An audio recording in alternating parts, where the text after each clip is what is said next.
If people don't want to go to Manson, they can stay in France.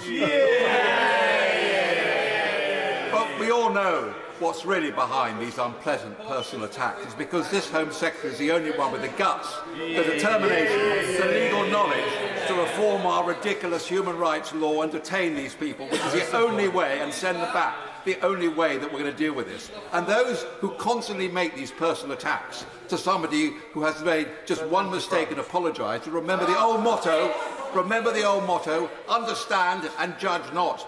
Has she the determination to amend our ridiculous laws? Secretary. My right honourable friend is absolutely right. We need to change the law. There are too many people here coming here and making spurious human rights claims, protracting the asylum application system. They know that they can put in appeal after appeal, they can challenge decisions, and they can spend a lot of time here in full knowledge of the fact that they are not genuine asylum seekers. We need to change the definition of asylum.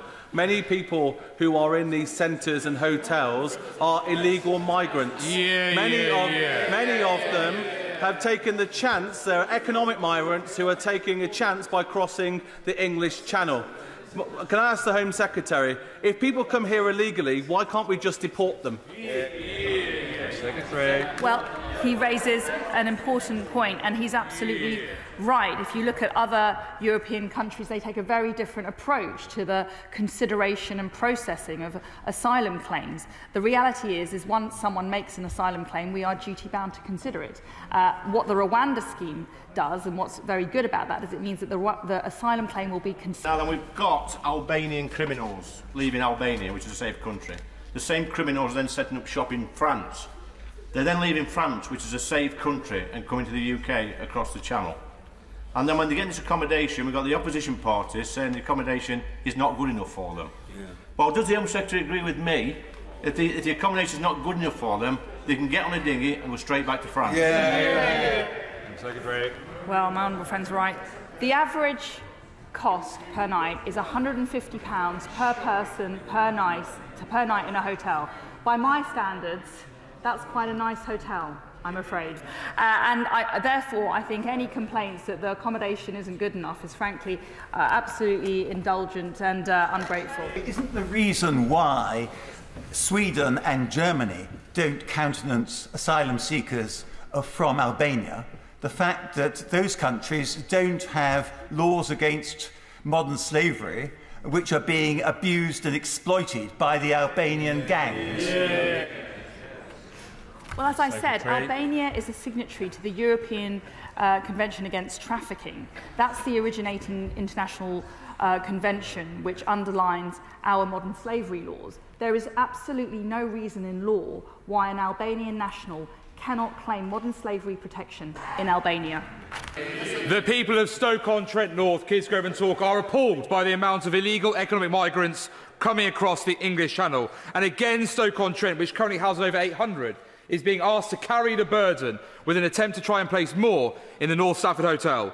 Will my right honourable friend immediately stop this abuse of Stoke-on-Trent and instead put illegal economic migrants in places with open border and free movement supporters, such as the Shadow Immigration Minister? Well, I was very grateful for the time that my honourable friend gave me with his Stoke colleagues to explain exactly the difficulty in Stoke. And what I have identified is that there is a disproportionate distribution of refugees throughout the country in hotels.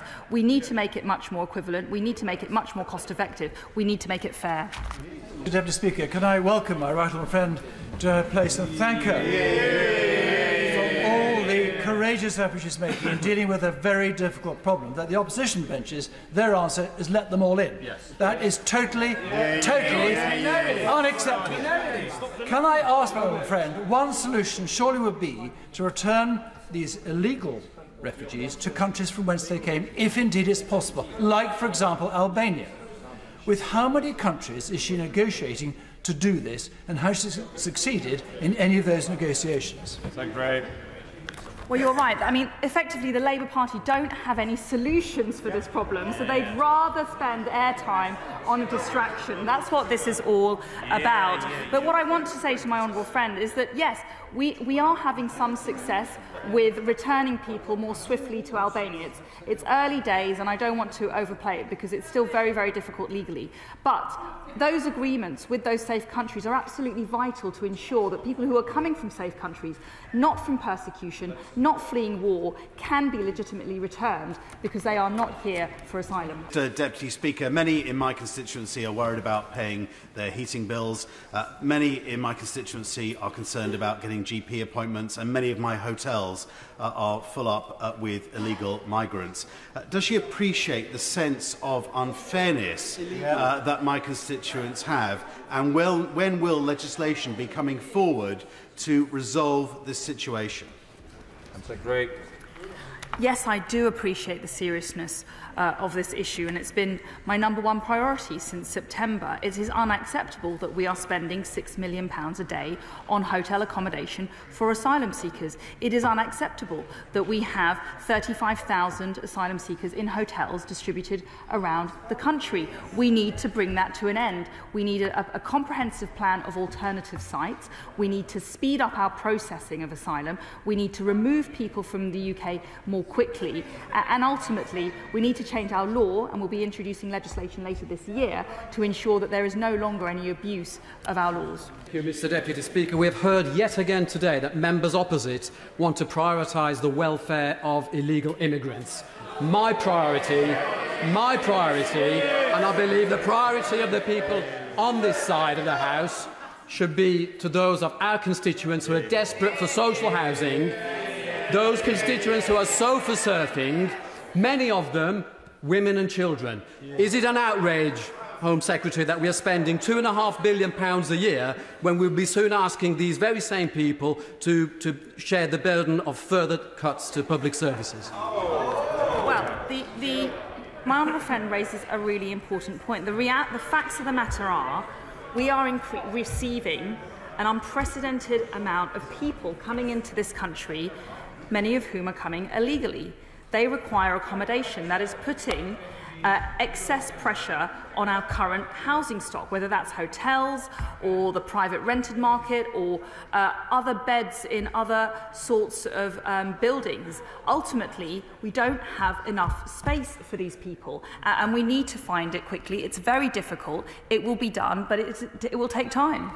Mr Deputy Speaker, I make no apology for prioritising the welfare of my constituents who sent me here. I do not wake up in a day worrying about welfare of people who have illegally entered our country and so in scant regard for our laws. So these reasons why I'm so concerned about the North Hotel. Will the Home Secretary agree with me, though, that it is bad? We shouldn't have illegal immigrants in hotels, but ultimately this will not be nipped in the bud unless we get fully behind Rwanda and look at the definition of a refugee, because we know so many people who get refugee status are not refugees. They are economic migrants and they should be sent back.